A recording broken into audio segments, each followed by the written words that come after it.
Bismillahirrahmanirrahim. Assalamu alaikum dear students. Welcome to the online NMDCAT session of Stars Academy Head Office Johor Town. Today we are going to discuss the S and P block elements. S and P block elements के हवाले से जो particular निश हमने आज पढ़नी है उसमें हम बात करेंगे कि physical properties of S and P block elements except the D block elements वो किस तरह वेरी करती हैं अक्रॉस ग्रुप्स एंड पीरियड्स। हम स्टैंडर्ड पहले डीमार्केशन ऑफ एलिमेंट्स पढ़ेंगे कि पीरियोडिक टेबल के अंदर एलिमेंट्स को किस तरह ग्रुप्स में और पीरियड्स में डिवाइड किया गया है, इसका इलेक्ट्रॉनिक कॉन्फ़िगरेशन से क्या ताल्लुक़ है, और फिर हम एक एक करके कुछ फिज़िकल प्रॉपर्टीज़ देखेंगे like atomic radius, ionic radius, ionization energy, electronegativity, electropositivity या मेटालिक कैरेक्टर, और आखिर में हम देखेंगे मेल्टिंग एंड बॉइलिंग पॉइंट। ये भी देखेंगे कि इन प्रॉपर्टीज़ की ग्रुप्स और पीरियड्स में वेरिएशन आखिर किन फैक्टर्स पर डिपेंड करती है, और अगर कोई एबनॉर्मल बिहेवियर यहाँ पर देखने को मिल रहा है तो वो क्यों है। आपके सामने मैंने एक general sketch with few exceptions and adjustments draw किया है। ये मॉडर्न पीरियोडिक टेबल की एक सिंप्लीफाइड फॉर्म है जिसके अंदर मैंने एफ ब्लॉक एलिमेंट्स जो कि नीचे थे वो शो नहीं किए, क्योंकि S and P block elements के हवाले से हमारी डिस्कशन होगी। अगर हम इस पीरियोडिक टेबल की बेस देखें तो हमें पता लगता है कि पीरियोडिक टेबल, ये वाला मॉडर्न पीरियोडिक टेबल, इसकी बुनियाद है एटॉमिक नंबर। इसकी बुनियाद रखी गई है on the basis of increasing atomic number, यानी कि यहाँ पर एलिमेंट्स एटॉमिक नंबर के हवाले से ऐड किए जाते हैं। एटॉमिक नंबर जिसका कम है उसे पहले रखा जाता है और बाद वालों को आगे की तरफ रख दिया जाता है। इस पीरियोडिक टेबल के अंदर हमें नज़र आती हैं दो चीज़ें, एक को वर्टिकल रोज कहते हैं, उन्हें आप ग्रुप्स भी कहते हैं। फॉर एग्ज़ाम्पल ये जो सारी लाइंस हैं ऊपर से नीचे की तरफ आने वाली, इन्हें आप ग्रुप्स कह देते हैं, और जो लेफ़्ट से राइट चल रही हैं उन्हें आप नाम देते हैं कि वो पीरियड्स हैं। इस तरफ पीरियड्स चल रहे होते हैं और ऊपर से नीचे ग्रुप्स आ रहे होते हैं। ग्रुप्स के अंदर कुछ मशहूर ग्रुप्स और उनको मिलाकर जो ब्लॉक्स बनते हैं उनकी बात की जा सकती है। ग्रुप्स के अंदर सबसे पहले जो ग्रुप है वो होता है 1A। 1A में हाइड्रोजन है, लिथियम है, सोडियम है, पोटाशियम, रुबिडियम, सीजियम और फ्रांसियम। इसके बाद 2A आ जाता है। 2A में beryllium, magnesium, calcium, strontium, barium और रेडियम है। क्लियर हो गई जी बात। इस हिस्से को मैं थोड़ा सा फर्दर हाईलाइट कर लेता हूँ। यहाँ से इस तरह ले आते हैं, इसे यहाँ से ले आते हैं ये हिस्सा, और this part should not be here, इस तरह कर लेते हैं। अच्छा, तो ये आ गए दो groups 1A and 2A। 1A और 2A दोनों को मिला लिया जाए अगर, तो इन दोनों का जो कॉम्बिनेशन है उसे आप नाम दे देते हैं कि ये S ब्लॉक एलिमेंट्स हैं। अच्छा, ये जो S ब्लॉक एलिमेंट्स है ना, इनको S ब्लॉक कहने के पीछे वजह यह है कि इनका जो वैलेंस इलेक्ट्रॉन है वो S सब शेल में मौजूद है। पहले मैं S ब्लॉक एलिमेंट्स पर ही कुछ बात कर लेता हूं और उसके बाद फिर हम आगे की तरफ चलेंगे। तो जो S ब्लॉक एलिमेंट्स हैं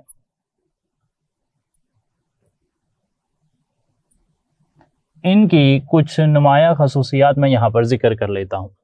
S ब्लॉक एलिमेंट्स जो हैं ये दो टाइप के हैं। एक को आप कहते हैं अल्कली मेटल्स, एक को कहते हैं अल्कलाइन अर्थ मेटल्स।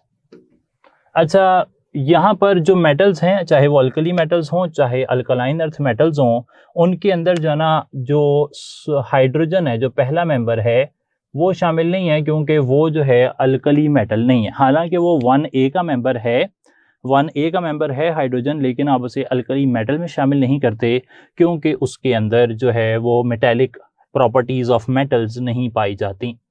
अगर कॉन्फ़िगरेशन की बात की जाए तो अल्कली मेटल्स के लिए कॉन्फ़िगरेशन NS1 होती है, जबकि अल्कलाइन अर्थ मेटल्स के लिए NS2 होती है। वैलेंस शेल में 2 इलेक्ट्रॉन होते हैं अल्कलाइन अर्थ मेटल्स के, अल्कली मेटल्स के वैलेंस शेल में 1 इलेक्ट्रॉन होता है।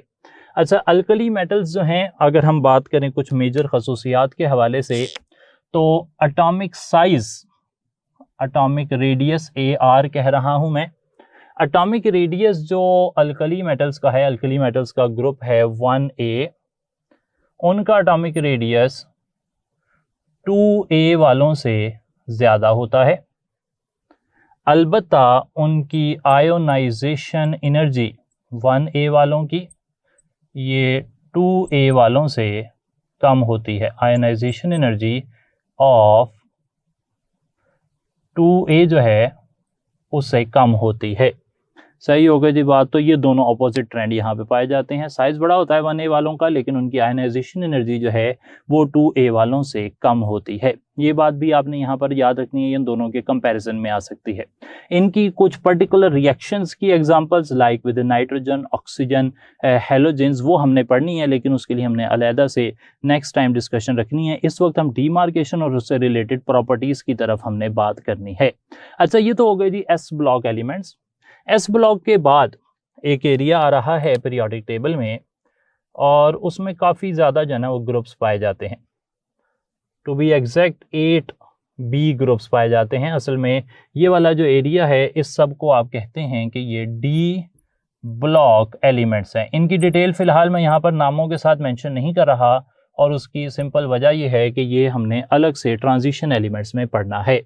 डी ब्लॉक एलिमेंट्स में फिर भी कुछ बुनियादी बातें याद रख लें कि उनकी जो इलेक्ट्रॉनिक कन्फिगरेशन होती है वो NS और N-1D होती है, यानी कि उनके NS में 1 या 2 इलेक्ट्रॉन आ सकते हैं और D में 1 से लेकर 10 इलेक्ट्रॉन तक आ सकते हैं। ये उनकी इलेक्ट्रॉनिक कन्फिगरेशन है जनरली डी ब्लॉक एलिमेंट्स की।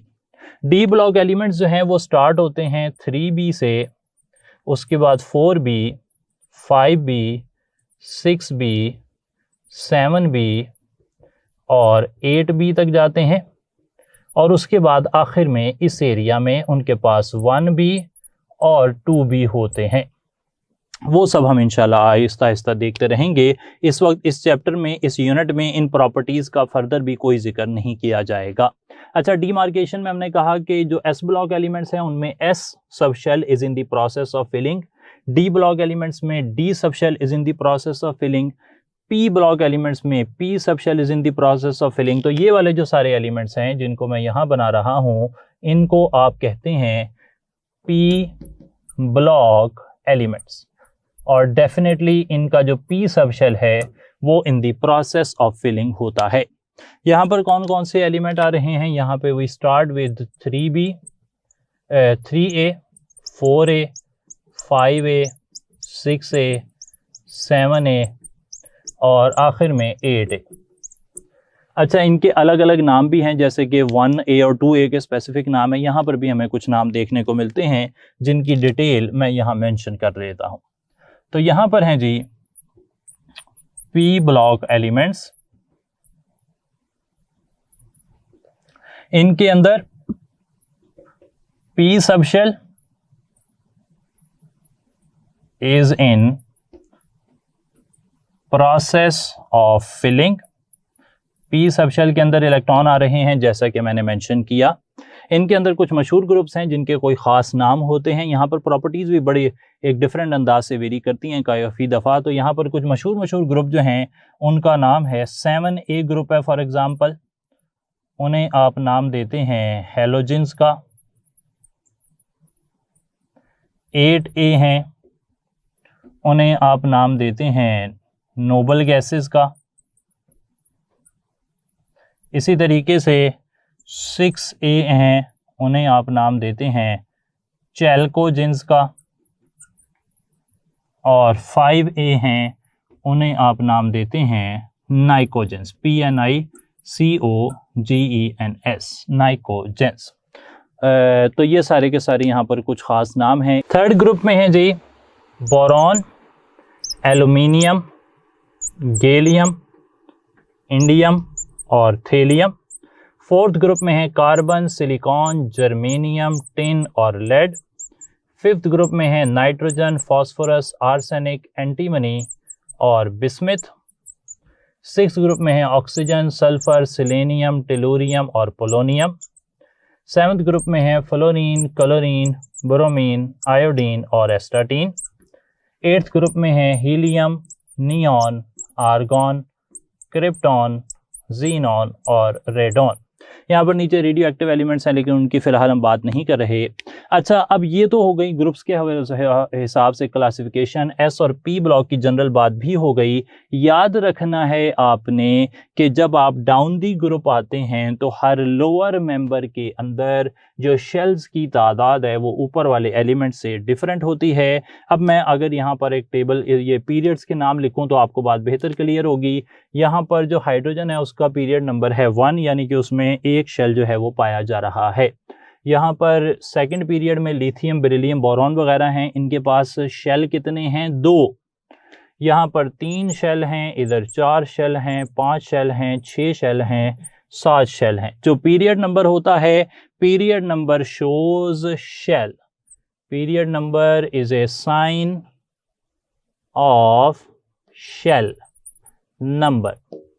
पीरियड नंबर से शेल नंबर पता लग जाता है। जबकि जो ग्रुप नंबर होता है, ये वाला group number shows number of electrons in valence shell.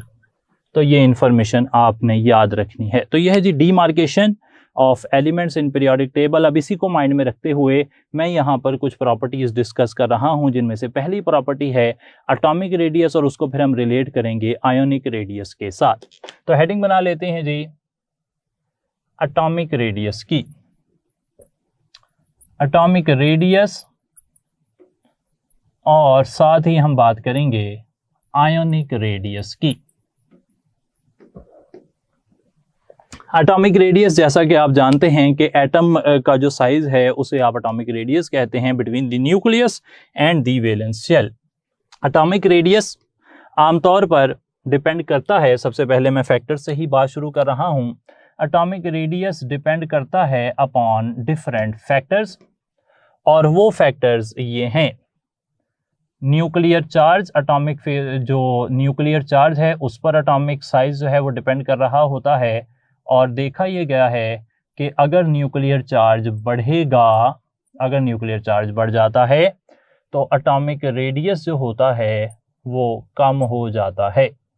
अच्छा जनाब, न्यूक्लियर चार्ज बढ़ेगा तो फिर एटॉमिक रेडियस कम हो जाएगा। एक बात याद रखनी है कि न्यूक्लियर चार्ज एटॉमिक रेडियस पर ओनली पीरियड में असर डालता है, यानी कि moving from left to right, left to right जाते हुए न्यूक्लियर चार्ज बढ़ता है, एटॉमिक साइज कम हो जाता है। एक और बात भी याद रहे कि ग्रुप में ऊपर से नीचे आते हुए भी शेल के जो एटम का न्यूक्लियस है उसके अंदर प्रोटॉन्स की तादाद बढ़ती है, न्यूक्लियर चार्ज बढ़ता है, लेकिन ग्रुप के अंदर ऊपर से नीचे आते हुए एटॉमिक रेडियस बढ़ता नहीं और कम नहीं होता बल्कि बढ़ता रहता है।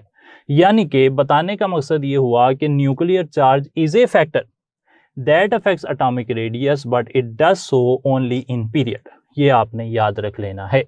एक और फैक्टर जो असरअंदाज होता है, बड़ा मेजर फैक्टर है, और वो है नंबर ऑफ शेल्स।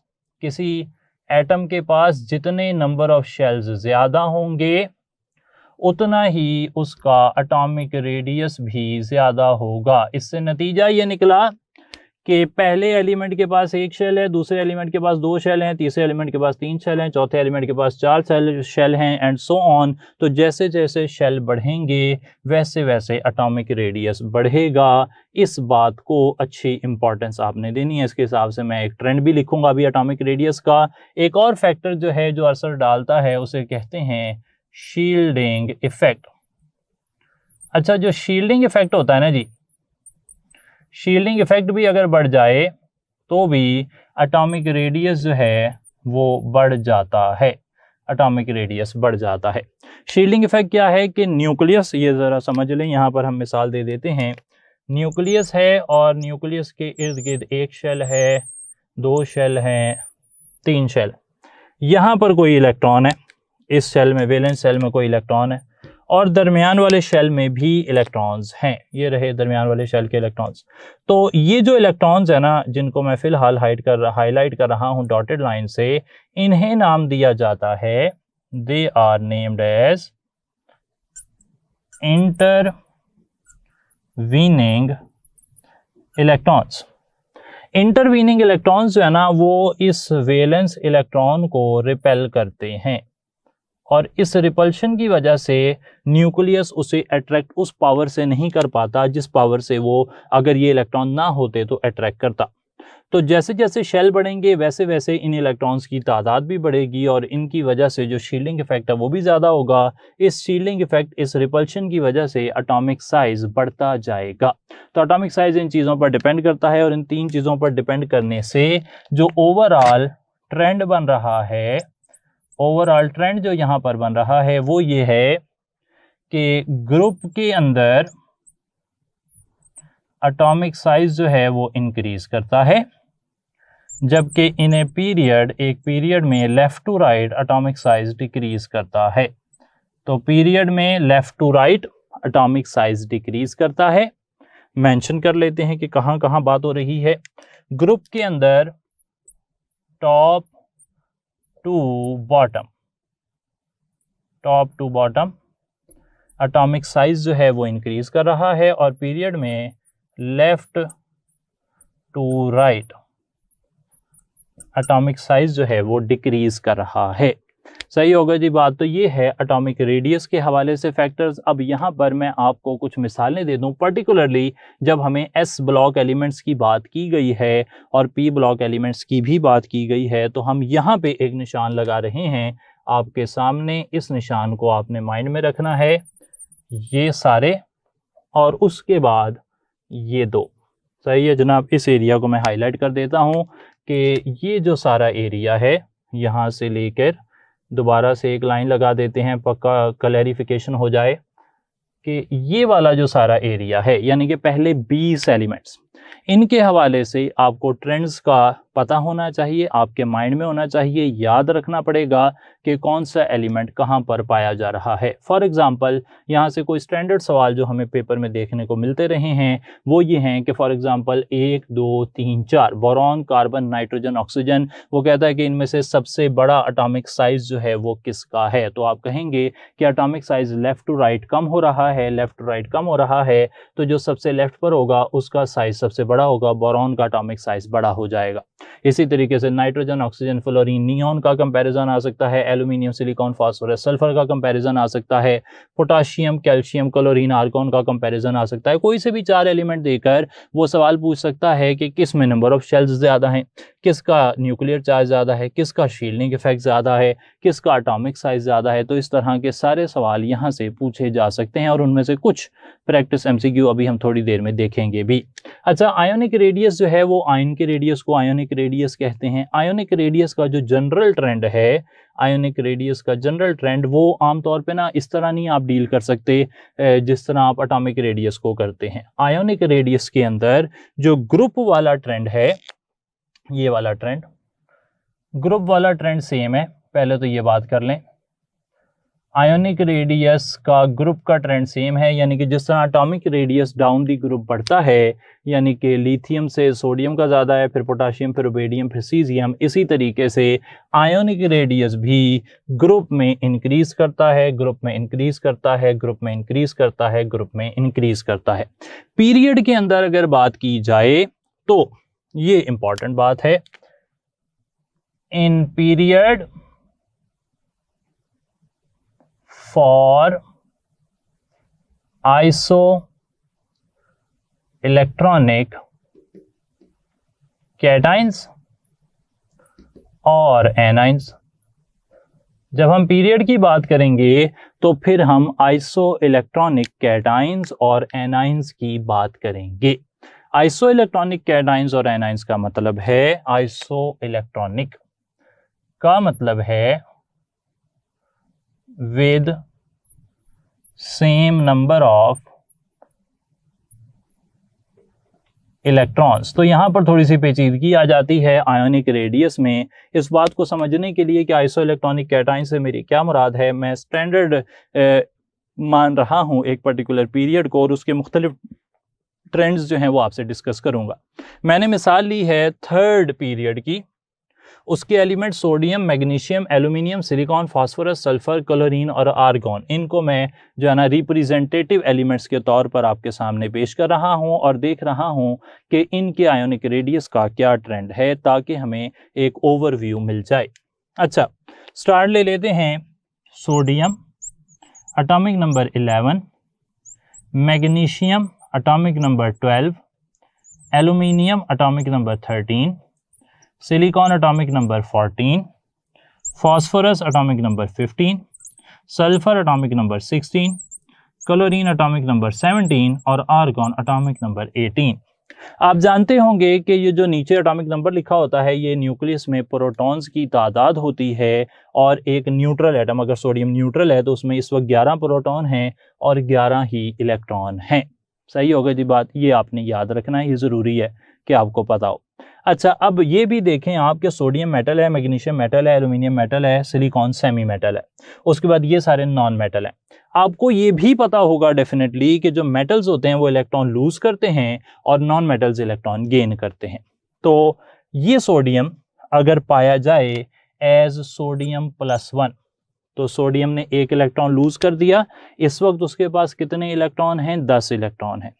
मैग्नीशियम अगर पाया जाएगा मैग्नीशियम +2 की फॉर्म में, तो 12 में से 2 इलेक्ट्रॉन उसने लूज कर दिए, अब उसके पास कितने इलेक्ट्रॉन है? 10 इलेक्ट्रॉन, यानी कि उसके पास उतने ही इलेक्ट्रॉन है जितने सोडियम के पास थे। एल्यूमिनियम +3 का मतलब है कि एल्यूमिनियम ने 3 इलेक्ट्रॉन लूज किए हैं, 3 इलेक्ट्रॉन लूज करने के बाद 13 में से 3, उसके पास भी 10 इलेक्ट्रॉन हैं, उतने ही इलेक्ट्रॉन है जितने पहले दोनों के पास, यानी कि ये तीनों आइसो इलेक्ट्रॉनिक हैं। सिलिकॉन के पास +4 का मतलब है उसने 4 इलेक्ट्रॉन लूज किए हैं, 4 इलेक्ट्रॉन लूज करने से इस वक्त उसके पास 14 - 4 10 इलेक्ट्रॉन है, यानी कि ये सब के सब आइसो इलेक्ट्रॉनिक हैं, या फिर मैं कह सकता हूं कि ये सब के सब आइसो इलेक्ट्रॉनिक कैटाइंस है।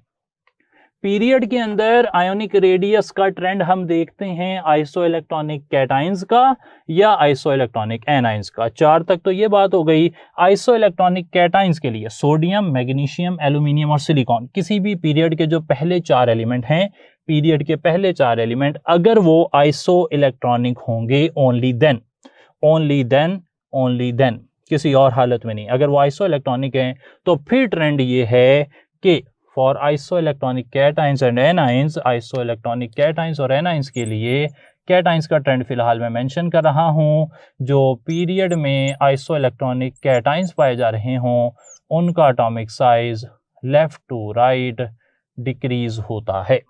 सही है जी, लेफ्ट टू राइट उनका आइसोइलेक्ट्रॉनिक कैटाइंस का साइज डिक्रीज होता है। यानी कि यहाँ पर अगर सवाल आ जाए कि सबसे बड़ा साइज किसका है, तो आप कहेंगे सोडियम का एटॉमिक साइज सबसे बड़ा है, फिर मैग्नीशियम का, फिर एल्यूमिनियम का, फिर सिलिकॉन का। रीज़न बड़ा ऑब्वियस है कि यहाँ पर 11 प्रोटॉन है जो 10 इलेक्ट्रॉन को खींच रहे हैं, यहाँ 14 प्रोटॉन 10 इलेक्ट्रॉन को खींच रहे हैं, तो 14 प्रोटॉन की 10 इलेक्ट्रॉन के लिए अट्रैक्शन ज़्यादा है और वो न्यूक्लियस के करीब ले आते हैं इलेक्ट्रॉन्स को, साइज डिक्रीज हो जाता है। This was for iso electronic cations, but what about iso electronic anions? Phosphorus non metal है और ये इलेक्ट्रॉन गेन कर लेती है, और यहाँ पर ये 3 इलेक्ट्रॉन गेन करती है, 18 इलेक्ट्रॉन हो जाते हैं। सल्फर 2 इलेक्ट्रॉन गेन करती है, क्लोरीन 1 इलेक्ट्रॉन गेन करता है। आर्गॉन क्योंकि पहले ही स्टेबल है, वो इलेक्ट्रॉन गेन नहीं करता। अब आ जाते हैं आइसो इलेक्ट्रॉनिक एनाइंस की तरफ। Iso electronic anions in a period iso electronic anions के लिए भी यही बात सही है। कौन सी बात? यानी कि उनका साइज लेफ्ट राइट कम होता है। इसकी क्या वजह है? फास्फोरस 15 3 इलेक्ट्रॉन गेन किए हैं, 3 इलेक्ट्रॉन बाहर से आए हैं और ये पहले वाले इलेक्ट्रॉन उन्हें रिपेल कर रहे हैं। यहाँ पर सिर्फ 2 इलेक्ट्रॉन बाहर से आए हैं, 2 के लिए रिपल्शन है। यहाँ पर 1 इलेक्ट्रॉन बाहर से आया है, उसके लिए रिपल्शन है। तो डेफिनेटली यहाँ पर रिपल्शन फास्फोरस के अंदर इन सब में, यहाँ पे ट्रेंड जो है ना ये देख लें इस तरह, फास्फोरस के लिए रिपल्शन जो है वो सबसे ज़्यादा है इन तीनों में, और सल्फर के लिए दूसरे नंबर पर और क्लोराइड के लिए तीसरे नंबर पर। तो आइसो इलेक्ट्रॉनिक कैटाइंस और एनाइंस के लिए लेफ्ट टू राइट जो एटॉमिक साइज है वो डिक्रीज करता है। लेकिन याद रहे कि कैटाइंस का साइज जो है वो सिलिकॉन पर आकर सबसे कम हो गया, सिलिकॉन से फास्फोरस पर। फास्फोरस में 18 इलेक्ट्रॉन है, सिलिकॉन में 10 इलेक्ट्रॉन है। तो जब कैटाइन से एनाइन की तरफ आप मूव करते हैं तो एक सडन जंप देखने को मिलता है, सडन जंप देखने को मिलता है। और उसी सडन जंप के हवाले से एक इंफॉर्मेशन जो है मैं एक ग्राफ की शक्ल में आपसे पूछ लेता हूँ। ग्राफ अगर फॉर एग्जांपल इस तरह आपको मिल जाए कि एटॉमिक नंबर है यहाँ पर 10, 11, 12, 13, 14, 15, 16 फॉर एग्जांपल, यहाँ इस तरह है।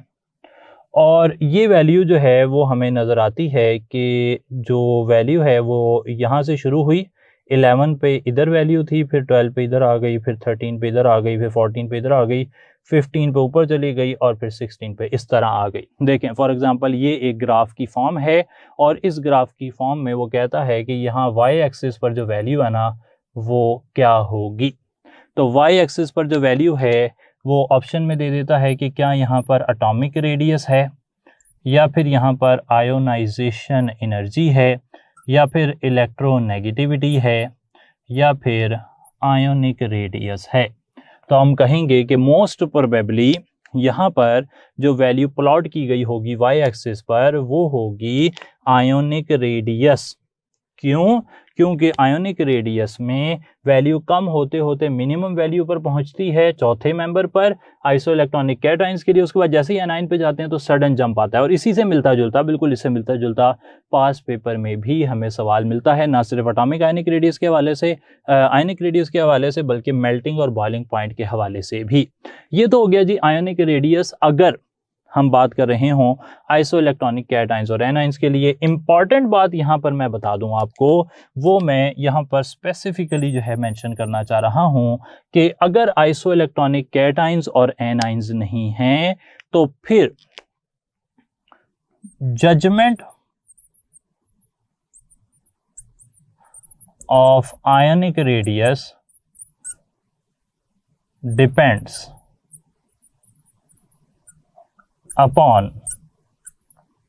number 1 number of shells, number 2 electron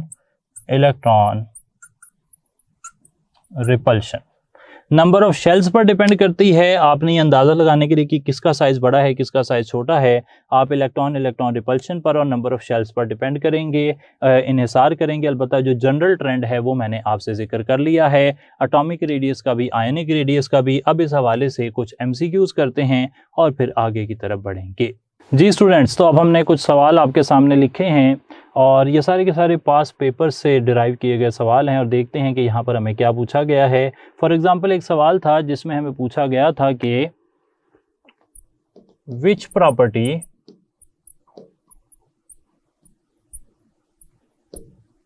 remains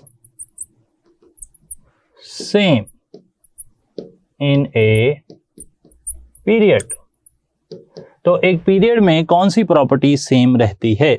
सवाल का ओरिजिन जो है वो हमें समझ आ गया है कि एक पीरियड का जो पीरियड का नंबर है वहां से सवाल पूछा गया है। हमें पता है कि अगर पीरियड का नंबर सेम हो तो फिर नंबर ऑफ शेल्स सेम हो जाते हैं। पहले पीरियड में 1, दूसरे में 2, तीसरे में 3, जैसा कि अभी थोड़ी देर पहले मैंने डिस्कस किया था।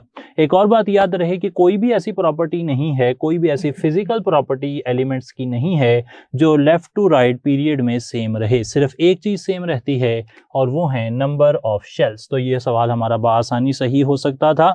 इसी तरीके से स्टैंडर्ड क्वेश्चन एक हमें मिलता है कि on the basis of atomic radius which relation is true.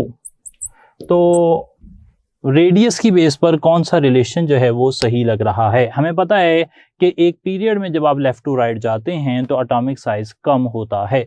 अगर आप देखें तो नाइट्रोजन और कार्बन एक ही पीरियड में है, आर्गॉन क्लोरीन थर्ड पीरियड में है, फास्फोरस सिलिकॉन थर्ड पीरियड में है, लिथियम और बेरिलियम सेकंड पीरियड में है। तो अगर आप इन दोनों की पोजीशन चेक करें तो लिथियम जो सोडियम नाइट्रोजन है उसका एटॉमिक नंबर 7, कार्बन का 6, यानी कि कार्बन पहले आता है पीरियड में, नाइट्रोजन बाद में, तो कार्बन का साइज बड़ा होना चाहिए। आर्गॉन 18, क्लोरीन 17, क्लोरीन पहले आती है, आर्गॉन बाद में, तो क्लोरीन का साइज बड़ा होगा।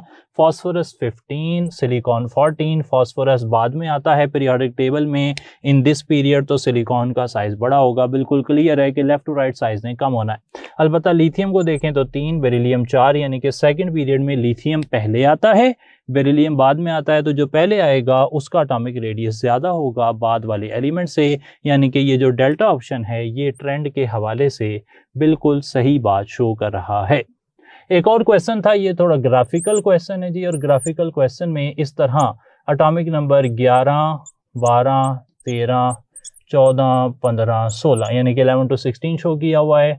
फिजिकल प्रॉपर्टी शो की हुई है इस तरफ, जिसका हमें पूछा गया है कि वो कौन सी प्रॉपर्टी है, यानी कि उसे क्वेश्चन मार्क लगाया गया है। और ये वैल्यू ना मुसलसल वो कहता है कम हो रही है, मुसलसल कम हो रही है वैल्यू। तो अब वो कहता है कि बताएं ये प्रॉपर्टी कौन सी है जिसकी वैल्यू लेफ्ट टू राइट मुसलसल कम हो रही है। याद रखना है आपने कि जो इलेक्ट्रॉन अफिनिटी है ना वो पीरियड में बढ़ती है। इस पर हम आगे भी बात करेंगे, क्योंकि अभी हमने जिस टॉपिक तक पढ़ा है उसके हवाले से ही सवाल पूछे जा रहे हैं। तो हमें पता है कि left to right atomic radius जो है ना ये कंटिन्यूसली डिक्रीज करता है। तो अगर बाकी ऑप्शन फिलहाल हमने नहीं भी पढ़े तो हमें एटॉमिक रेडियस के हवाले से पक्की इन्फॉर्मेशन है कि वो लेफ्ट टू राइट डिक्रीज करता है, तो हम उसे ही टिक करेंगे एज कंपेयर टू अदर्स। सही है जी, तो ये बात आपने याद रखनी है। एक और क्वेश्चन जो यहाँ पूछा गया वो ये था कि which of these has the lowest size या स्मॉलेस्ट साइज आप कर लें, किसका साइज सबसे कम है। तो ये मिसाल अभी हमने थोड़ी देर पहले डिस्कस की थी कि सोडियम, मैग्नीशियम, एल्यूमिनियम और सिलिकॉन सब के सब एक ही पीरियड में हैं, and these are all isoelectronic species. Isoelectronic species में जो लेफ्ट टू राइट अगर आप जाते हैं, फॉर एग्जांपल सोडियम प्लस, फिर मैग्नीशियम +2, फिर एल्यूमिनियम +3, फिर सिलिकॉन +4, आइसो इलेक्ट्रॉनिक स्पीशीज के लिए लेफ्ट टू राइट साइज जो है वो डिक्रीज होता है। तो सबसे छोटा साइज फिर सिलिकॉन आयन का होगा। सही है जनाब। अच्छा, एक और सवाल देखने वाला है, ये सवाल थोड़ा सा इंटरेस्टिंग है। सवाल की स्टेटमेंट आप देखें तो आपको पता लगेगा कि इसमें इंटरेस्टिंग बात है क्या। वो कहता है कि ionic radius decreases in a period due to, ionic radius जो है वो पीरियड में कम हो रहा है, लेफ्ट राइट कम हो रहा है। ये देखें आयनिक रेडियस कम हो रहा है, तो आयनिक रेडियस कम होने के पीछे वजह क्या है।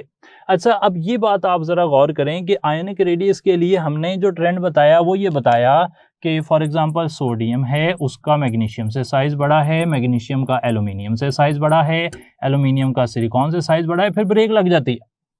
फिर फॉस्फाइड का साइज बहुत बड़ा है, फिर सल्फाइड का साइज बहुत बड़ा है, फिर क्लोराइड का साइज बड़ा है। यानी कि आइसो इलेक्ट्रॉनिक कैटाइंस के लिए डिक्रीज करता है, आइसो इलेक्ट्रॉनिक एनाइंस के लिए डिक्रीज करता है, लेकिन कैटाइन के मुकाबले में एनाइन का साइज बड़ा होता है, जैसा कि पिछले एमसीक्यू में मैंने आपको बताया था।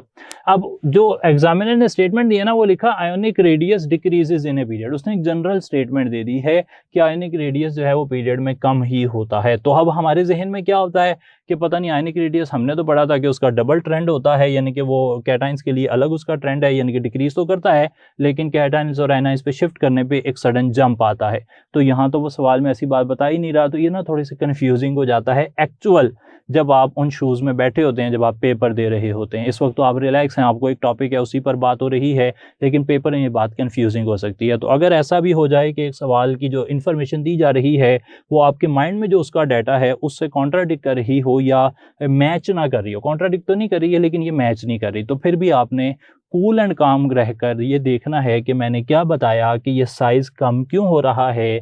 इसलिए कि यहाँ पर जो न्यूक्लियर अट्रैक्शन है सिलिकॉन में वो 14 प्रोटॉन्स की है और सोडियम में 11 प्रोटॉन्स की है, तो न्यूक्लियर चार्ज बढ़ने की वजह से आपको साइज़ में डिक्रीज मिल रहा है।